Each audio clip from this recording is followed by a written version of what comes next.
मुजफ्फरपुर जिला के अहियापुर थाना के अंतर्गत भीखनपुर वार्ड नंबर 7 के रहने वाले कृष्ण कुमार के पुत्र शशि कृष्णा की 18/4/2024 को हत्या हो जाती है। मृतक शशि कृष्णा के पत्नी एवं पिता ने बताया कि दोनों करने वाले मशीन थ्रेशर को लेकर मना किया गया। तकरीबन दर्जन भर लोग उनके बेटे को लाठी डंडा और तलवार से मारने लगे, जिससे उनकी मौत हो गई। इसको लेकर अहियापुर थाना में मामला दर्ज हुआ है। 2 लोगों की गिरफ्तारी भी हुई। मृतक शशि कृष्णा के माता पिता और उनकी पत्नी ने मीडिया को बताया कि तमाम जिला के अधिकारी एवं मुख्यमंत्री को पत्राचार के माध्यम से सारी बातें अवगत कराया गया। प्रशासन से उन्हें गुहार लगाया, लेकिन इंसाफ नहीं मिला। इस पूरी खबर को लेकर हमारे संवाददाता अभय कुमार श्रीवास्तव ने बातचीत की है और ये देखते हैं मुजफ्फरपुर से खास रिपोर्ट। मुजफ्फरपुर जिला के भीखनपुर पंचायत अंतर्गत अहियापुर थाना एक मामला आया है, जिसमें शशि कृष्ण की निर्मम हत्या हो जाती है। उनकी पत्नी का नाम है पूजा कुमारी और पिता कृष्ण कुमार है। इसी सिलसिले में हम उनके निजी आवास पर आए हुए हैं और उनसे जानना चाहते हैं कि कैसे यह निर्मम हत्या हुई है। उनकी पत्नी से जानेंगे, जिनकी मृत्यु हो चुकी है, और उनके पिताजी से भी जानना चाहेंगे क्या उनको सहयोग मिल पाया है प्रशासन के द्वारा, कहाँ कहाँ उन्होंने गुहार लगाया है और क्या वो चाहते हैं अपने इंसाफ के लिए। पूरा परिचय पहले दे दीजिए, कौन है आप, आप अपना। मैं कृष्ण कुमार हूँ। कहाँ के रहने वाले हैं? हम भीखनपुर वार्ड नंबर 7 जी पंचायत भीखनपुर है जी, और थाना अहियापुर है, जिला मुजफ्फरपुर, बिहार से है। हत्या किसकी हुई है? हत्या हमारे लड़का शशि कृष्ण है, जी, जो MCA कर रहा था, लास्ट ईयर था, उसी का हत्या उसी का हत्या जी। हुई। तो हम आपसे जानना चाहते हैं क्या मामला, कैसे हत्या हुआ, क्या कारण था? मामला कारण कुछ नहीं हुआ। एक रोज पहले जी शंकर भगत, बैजू भगत, सूरज कुमार, मतलब सभी लोग मिलके हमारे घर के सामने, मंदिर के सामने, मतलब दौनी कर रहे थे। दौनी में वही क्या होता है, गर्दा धूल लगाकर जानबूझ के उड़ा रहे थे। उसी को हमने मना किया, हम लोग मना किए, तो उसी वक्त बोले जो हम तुमको देख लेंगे, पूरे परिवार को समाप्त कर देंगे। जी, मगर हम लोग सोचे कि ऐसा होता रहता है झगड़ा लड़ाई में, इसलिए कुछ विशेष इस पर एक्शन नहीं लिए। कल होके हम लोग अपने दरवाजे पर बैठे हुए थे, तो 14 के संख्या में सभी लाठी डंडा तलवार था, सभी गाली गलौज करते हुए आए और मतलब बहुत तरह के भद्दा गाली देने के बाद, मालूम नहीं, मैं अपने आंखों से देख रहा था ना। तो आप देखा तो फिर प्रशासन को कॉल किया? तो प्रशासन को कॉल के नहीं, हम लोग तो उसको उठा के बॉडी को ले गए, मेडिकल ले गए। मेडिकल ले गए तो वहाँ डॉक्टर उसको मृत घोषित कर दिया। उसके बाद पुलिस तो वहाँ रहती ही है जी, या कोई आदमी घर से ही फोन किया होगा। जी जी जी। उसके बाद पुलिस आई। पुलिस आने के बाद 2 आदमी के पकड़ा, जिसमें शंकर भगत थे और राम बाबू था जी। उसको पकड़ के पुलिस ले गई। बाद बाकी सब फरार हो गए। तो क्या लगता है ये आपके मतलब कौन लगे जिसके साथ आपके ये हमारा सहोदर चचेरा भाई है जी। और वो जो लड़का सूरज कुमार जो चढ़ाया वो भतीजा हुआ, हमारे चचेरा भाई का लड़का है। क्या लगता है कुछ पुराना रंजिश वगैरह भी था आप लोग? पुराना रंजिश से ऐसे 2-3 साल पहले जमीनी विवाद हुआ था, जिसमें हमने केस मुकदमा किया था जी। जहाँ पर मतलब अंचलाधिकारी द्वारा हमको ज़मीन मतलब नाप कर दे दिया गया, जहाँ पर हम लोग बाउंड्री कर लिए, वो ज़मीन हमारे दखल कब्जा में आ गया। उसके बाद उसी समय बैजू भगत, शंकर भगत हमको धमकी दिया था कि कभी ना कभी हम तुमको मतलब तुम्हारे परिवार पर मतलब बिना नंबर वाला ट्रैक्टर से हम गाड़ी चढ़ा के कुचल के मार देंगे। जी।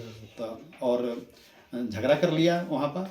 तो वहाँ पर रंगदारी मांग रहा था हमसे, 5 लाख रुपया लेंगे और नहीं तो हम गाड़ी से कुचल कर मार देंगे। तो हमने न्यायालय में इसका केस किया, जो अभी केस चल रहा है, जिसमें हम जिक्र किए हुए हैं कि कभी ना कभी यह हमको ट्रैक्टर से चढ़ा के मार देगा हमारे परिवार को, जो अभी न्यायालय में लंबित है, मामला चल रहा है। यही पहले का झगड़ा था। इसके लेकर के क्या प्रशासन से क्या सहयोग मिल रहा है आपको? हम प्रशासन को जाके बोले जो ऐसे से है, थोड़ा सा उस पर ध्यान दिया जाए, तो उन्होंने हमको जवाब दिए जो अभी थोड़ा चुनाव है, चुनाव के बाद हम इसमें हम विशेष मेन अभियुक्त की गिरफ्तारी भी नहीं मेन अभियुक्त की गिरफ्तारी नहीं हुई है। इसके लिए हमने SP, IG, DIG और जिलाधिकारी और मुख्यमंत्री महोदय, राज्यपाल और लोक अदालत में भी हमने सूचना दिया, फैक्स के माध्यम से और डायरेक्ट रजिस्ट्री के माध्यम से हमने सूचना दे चुके हैं जो इस पर अविलंब कार्रवाई की जाए और हमें इंसाफ दिया जाए। कारण हमको कानून पर पूरा भरोसा है कि हमको कानून से इंसाफ मिलेगा। आप प्रशासन से क्या गुहार लगाना चाहते हैं? प्रशासन से हम यही गुहार लगाना चाहते हैं जो हकीकत घटना है उसको मतलब अथी करते हुए, मतलब संज्ञान में लेते हुए मतलब इंसाफ मिलना चाहिए, और जो अभियुक्त भागा हुआ है उसको अविलंब गिरफ्तार कर उसको जेल भेजा जाए। और हम न्यायालय में पूरा भरोसा है, और उसको फांसी का सजा होना चाहिए जो इस तरह के निर्मम हत्या किया है उसको। क्या आपकी मतलब हम ऐसे 3.5 साल पहले शादी किए हैं, जी तो पुत्र मेरा प्रेग्नेंट है, जो यही 30 से 5 के आसपास उसका डिलीवरी डेट है। तो उस आने वाला बच्चा के मतलब पिता छीन गया, उसका तो इंसाफ मिलना चाहिए। हम यही प्रशासन से गुहार लगाएंगे, उसका इंसाफ हर हाल में मिलना चाहिए। आपके साथ क्या मामला, क्या घटना हुई है, जरा डिटेल्स में हमको बताइएगा। कब हुआ है, कैसे हुआ है, क्या घटना हुई? 18 तारीख को सुबह में ये घटना हुआ है। जी किचन में हम काम कर रहे थे, बाहर हल्ला हुआ तो हम बाहर निकल के आए। कुछ लोग मिलके मेरे पति को मार रहे थे, लाठी आपको रॉड। कैसे पता चला कि बाहर में आपके पति के साथ मारपीट हो रहा है? आवाज़ आया, हल्ला हुआ, हम बाहर आके निकले तो देखे सब लोग मिलके मार रहे थे इनको। जी कितने लोग थे उस समय? उस टाइम 14 लोग लगभग थे, जी। 14-15 लोग थे। फिर क्या हुआ? मार पीट कर रड से मारे, लाठी से मारे। एक संतोष कुमार लड़का है, वो तलवार से भी मारे। मार कर रोड पर ले गए खींच कर। और बैजू भगत बोला अपना बेटा सूरज से कि रथ लेकर आओ, रथ चढ़ाओ। रथ क्या है जरा बताइए हमको।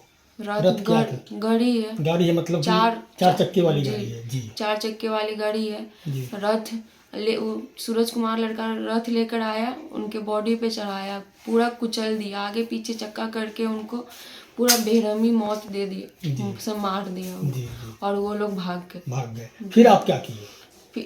फिर हम उनको हॉस्पिटल, मेरे फैमिली वाले हॉस्पिटल लेकर गए उनको। उनकी मौत तो वहीं पे हो चुकी थी। जी हॉस्पिटल में लेके गए तो वहाँ हो चुके हुए थे, खत्म नहीं हुए थे, आगे पीछे चक्का करके बार बार उन पे चढ़ाया गया। यहीं पे ये खत्म हो चुके हुए थे। तो फिर हॉस्पिटल ले गए? जी हॉस्पिटल ले गए, वहाँ पे बोले कि ये तो खत्म है। फिर आप अपने वापस फिर चले जी गए। हम तो ये जो घटना हुई है इसमें आपने क्या प्रशासन को सूचना दी या कि किसी प्रकार का क्या हुआ प्रशासन के साथ? प्रशासन को बोला गया, वो लोग आए देखे, पर अब इस पर अभी कोई भी कार्रवाई नहीं की गई है। नहीं की गई है। जी। तो प्रशासन आया तो गिरफ्तारी वगैरह भी हुई है प्रशासन के सहयोग जी से? 2 लोगों की गिरफ्तारी हुई है। जी शंकर भगत और राम बाबू भगत है, उनकी गिरफ्तारी हुई है, और लोग भागे हुए हैं। उसमें 14 लोग की बात आप कर रही हैं। जी। तो जिसमें 2 लोगों की गिरफ्तारी है, बाकी लोग भागे हुए बाकी लोग भागे हुए हैं। भागे हुए हैं। तो प्रशासन से लोग की उनसे बातचीत हुई, जी पर जो लोग अभी तक भागे हुए गिरफ्तारी अभी तक नहीं वो हुई लोग पकड़ाए नहीं है। जो मेन मर्डर किया है वो अभी तक पकड़ाया नहीं, उसका बाप पकड़ाया है, जी। कोई नहीं पकड़ाया है, सब भाग चुके मेन अभियुक्त भागे हुए हैं। हैं। जी जी अच्छा, इसके लिए आपने कहीं गुहार वगैरह भी लगाया है पत्राचार के माध्यम से? जी कहाँ कहाँ? DIG DSP सब इन लोगों के पास, अधिकारी लोगों के पास हमने बोला है, जी। पर उन लोगों ने अभी तक कोई भी कार्रवाई नहीं की है। अभी तक कभी मैंने आपको कोई इंसाफ नहीं मिल नहीं, पाया। अभी कोई आप क्या चाहती हैं? आपके साथ इतनी बड़ी घटना हुई है तो आप क्या चाहती हैं? हमें इंसाफ चाहिए। किस तरह का इंसाफ चाहिए आपको? उस लड़का का फांसी की सजा की मांग रखते हैं। जिस जो- तरह उसने मेरे पति को मारा है, हम चाहते उसको फांसी की सजा हो। फांसी की सजा हो। जी